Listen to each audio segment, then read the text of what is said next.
Hello everyone. Today we are going to start next chapter of grade 12th accountancy, that is ratio analysis. Ratio analysis is a method or a process by which the relationship of items or group of items in the financial statements are computed and presented. It is an important tool of financial analysis. It is used to interpret the financial statements so that the strengths and weaknesses of a firm, its historical performances, and current financial conditions can be determined. Ratio analysis is a tool to judge the performance of any business enterprise, especially the company format. A mathematical yardstick that measure the relationship between two figures or group of figures which are related to each other and are mutually interdependent. It can be expressed as a pure ratio, percentage, or as a rate. A ratio is not an end in itself. They are only a mean to get to know the financial position of an enterprise.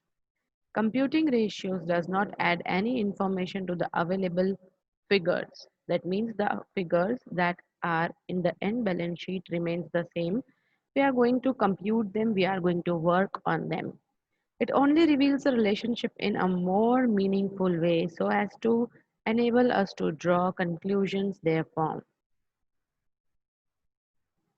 Ratio analysis is done to know the comparative status of previous year and current year's balance sheet and statements. Accounting ratios are very useful in assessing the financial position and profitability of an enterprise. However, its utility lies in comparison of the ratios. Comparison may be in any one of the following forms: for the same enterprise over a number of years, for two enterprises in the same industry, for one enterprise against the industry as a whole, for one enterprise against a predetermined standard, for inter-segment comparison within the same organization. When the ratio analysis is done, the ratios are calculated for the comparisons in this following manners. Classification of ratios. Ratios can be broadly classified into four groups. They are liquidity ratio, capital structure or leverage ratios, profitability ratios, activity ratios. First, we will be seeing liquidity ratios. Liquidity ratios analyze the short-term financial position of a firm and indicate the ability of the firm to meet its short-term commitments, current liabilities, out of its short-term resources, that is, current assets. These are also known as solvency ratios. The ratio which indicate the liquidity of the firm are current ratio, liquidity ratio or quick ratio. It is also known as acid test ratio. So liquidity ratio and solvency ratios are one and the same. Current ratio. It is calculated by dividing current assets by current liabilities. So the formula is current ratio is equals to current asset upon current liabilities.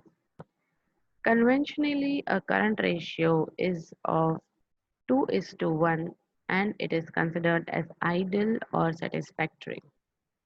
Now we'll see what are included in current assets. Inventories of raw material, work in progress, finished goods, stores and spares, sundry debtors, receivables, short-term loans, deposits and advances, cash in hand and bank, prepaid expenses, incomes, receivables, and marketable investments and short-term securities. Current liabilities include sundry creditors, bills payable, outstanding expenses, unclaimed dividend, advances received, incomes received in advance, provision for taxation, proposed dividend, installments of loans payable within the period of 12 months, bank overdraft, and cash credit. Next important liquidity ratio is quick ratio or asset test ratio. This is a ratio between quick current assets and current liabilities. It is calculated by dividing quick current assets by current liabilities. Quick ratio formula is quick assets divided by current liabilities. Conventionally, a quick ratio should be 1:1 and then it is considered to be idle or satisfactory. Now, what all things are included in quick assets? Quick assets are the current assets less prepaid expenses and inventories, while quick liabilities are current liabilities less bank overdraft and income received in advance. So these two things are to be taken into consideration while doing the numericals of quick asset or quick liability. Capital structure or leverage ratio. These ratios indicate the long-term solvency of a firm and indicate the ability of the firm to meet its long-term commitment with respect to repayment of principal on maturity or in predetermined installments at a due dates and periodic payment of interest during the period of the loan. Capital structure or leverage ratios include these ratios. They are debt equity ratio, proprietary ratio, debt to total capital ratio, interest coverage ratio, debt service coverage ratio. We'll see one by one the formula for each. The first one is debt equity ratio. This ratio indicates the relative proportion of debt and equity in the financing the assets of the firm. It is calculated by dividing long-term debts by shareholders' fund. So the formula is long-term debts divided by shareholders' fund. Here also the ideal ratio should be 2:1. Now long-term funds or long-term debts include debentures, bonds, loan from financial institutes, etc. While the shareholder funds include equity share capital plus reserves and surplus minus fictitious assets. If at all any fictitious asset is mentioned in the asset side of balance sheet, they are to be deducted. Fictitious assets include preliminary expenses, accumulated losses, discount on issue of shares, etc. Next is proprietary ratio. This ratio indicates the general financial strength of the firm and the long-term solvency of the business. This ratio is calculated by dividing proprietor's fund by total funds or assets. This should be in the proportion of percentage. So 65% to 75% of proprietary ratio is considered as idle. Proprietor's fund includes shareholder funds and total funds means all the total assets. It can be calculated as proprietor's funds plus long-term funds plus current liability. That means the entire asset side can be taken into consideration for calculating the total assets. Debt to total capital ratio. In this ratio, the outside liabilities are related to the total capitalization of the firm. It indicates what proportion of the permanent capital of the firm is in the form of long-term debt. Debt to capital ratio is long-term debt upon shareholders' fund. Conventionally, a ratio of 2:3 is considered as satisfactory. Interest coverage ratio. This ratio measures the debt servicing capacity of a firm insofar as the fixed interest on long-term loan is concerned. It shows how many times the interest charges are covered by EBIT, that is earnings before interest and tax, out of which they will be paid. Interest coverage ratio, the formula is EBIT upon interest. A ratio of 6 to 7 times is considered as ideal or satisfactory. Higher the ratio, greater the ability of the firm to pay interest out of its profit. But too high a ratio may imply lesser use of debt and a very efficient operations. Debt service coverage ratio. This is a more comprehensive measure to compute the debt servicing capacity of a firm. It shows how many times the total debt service obligations consisting of interest and repayment of principal and installments are covered by total operating funds after payment of tax. Debt service coverage ratio, EAT, that is earnings after tax, plus interest, plus depreciation, plus other non-cash expenses divided by interest plus principal installment.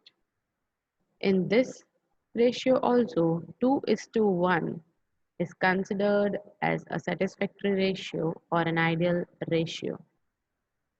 Profitability ratios. These are the third kind of ratios. These ratios measure the operating efficiency of the firm and its ability to ensure adequate returns to its shareholders. The profitability of a firm can be measured by its profitability ratios. Further, the profitability ratios can be determined in relation to sales or in relation to investments. Profitability ratios include these following ratios. They are gross profit margin, net profit margin, and expenses ratios. Profitability ratios in relation to investments include ROA, that is return on asset, return on capital employed, return on shareholders' equity, earning per share, dividend payout ratio, price earning ratios. Gross profit ratio, the formula for gross profit margin or gross profit ratio is gross profit upon net sales into 100, which is calculated, gross profit is calculated by deducting COGS from total sales. Gross profit margin should have a reasonable margin to ensure coverage of its operating expenses and ensure adequate return to the owners of the business, that is shareholders. To judge it is satisfactory or not, it should be compared with the firm's past ratios or with the ratio of similar firms in the industry or with the industry average, that is standard. Net profit margin or net profit ratio, the formula is net profit after interest and tax. That means the interest payable on the loans and the tax are to be deducted. The residual profit should be taken into consideration to find out net profit margin or net profit ratio divided by net sales into 100.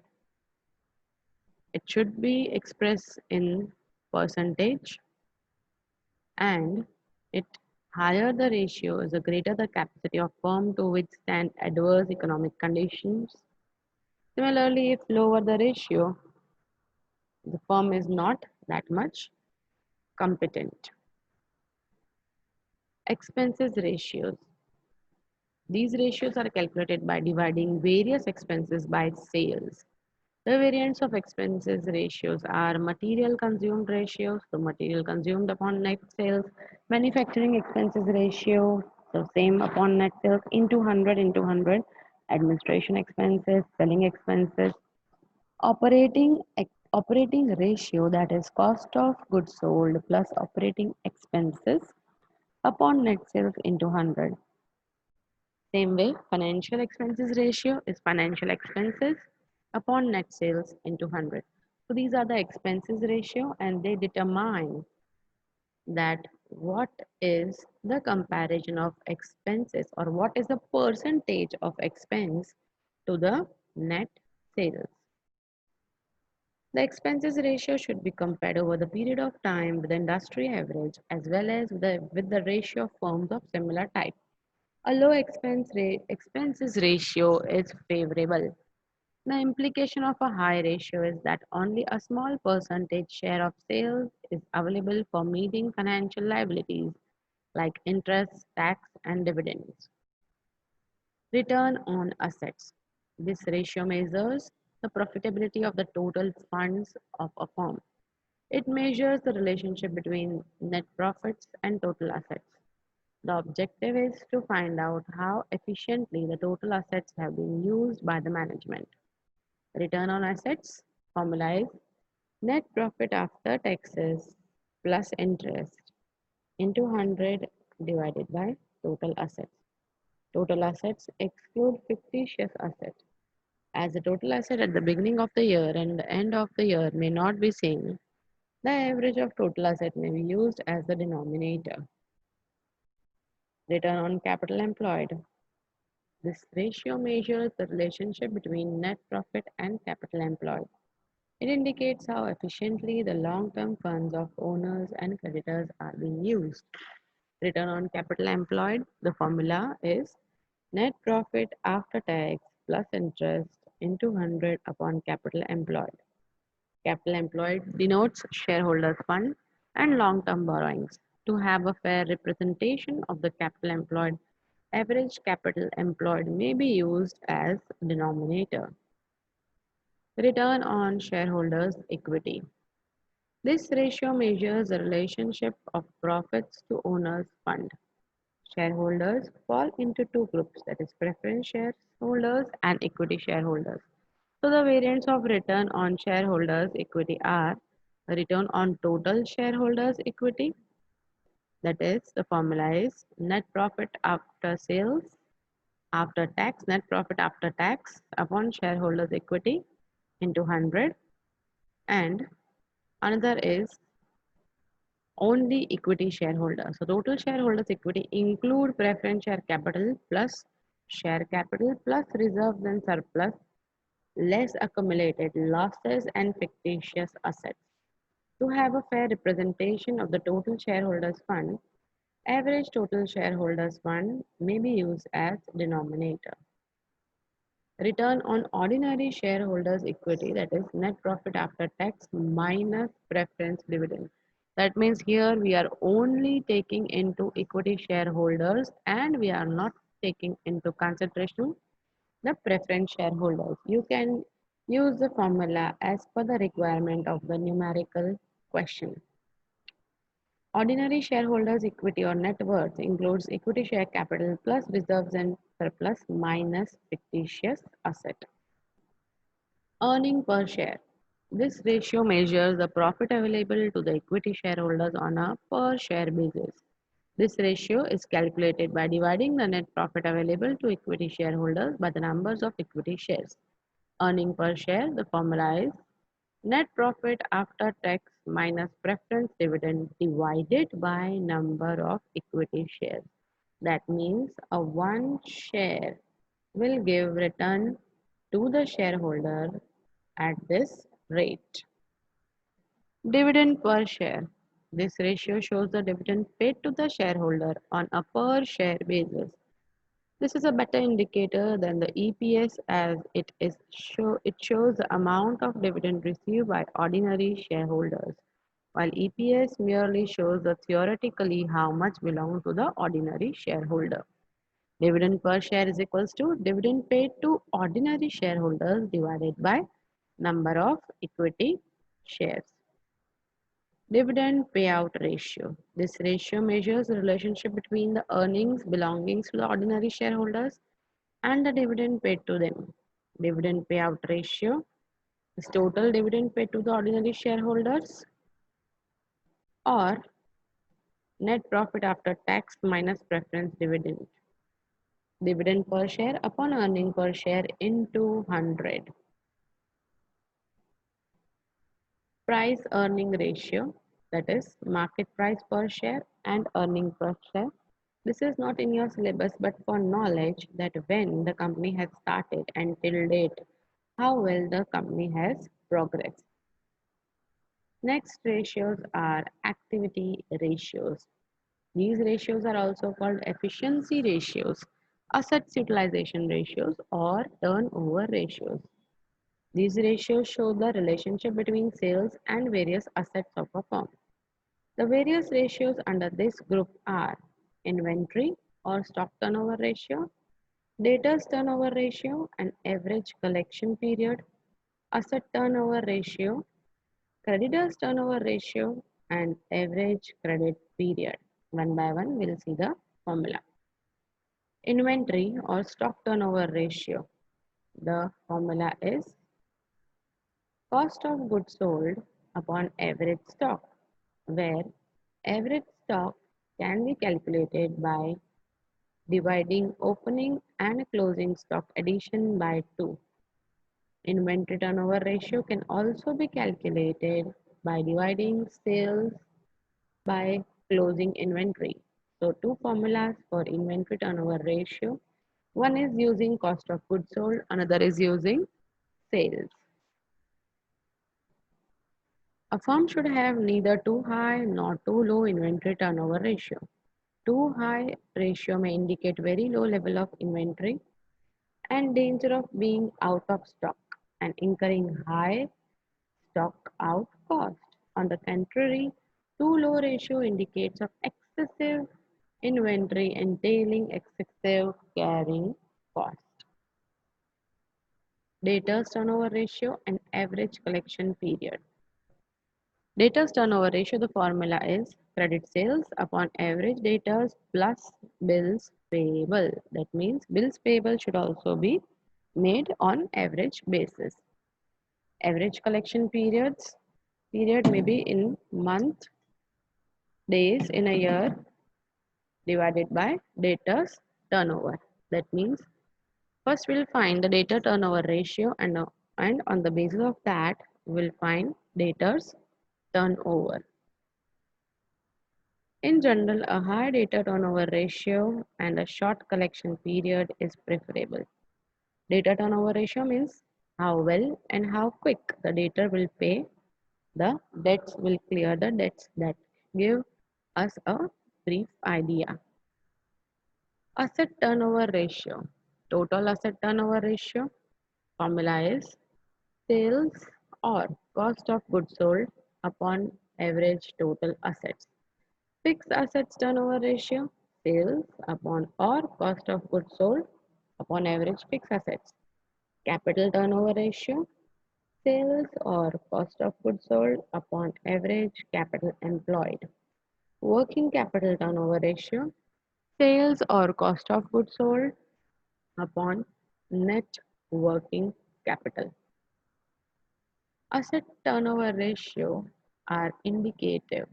If higher ratios will give us the efficiency and utilization of resources, while the low ratios indicates underutilization of resources and presence of idle capacity. That means the resources which are applied remains idle. Creditor turnover ratio and average creditor period. Creditor turnover ratio, the formula is credit purchase upon average creditors and bills payable. On the basis of creditors turnover ratio, we can find average credit period, that is months or days in a year, divided by creditor turnover ratio. Higher creditor turnover ratio and short credit period signifies that the creditors are being paid promptly and it enhances the credit worthiness of the firm. That's all for the ratio analysis formulas. Thanks for watching.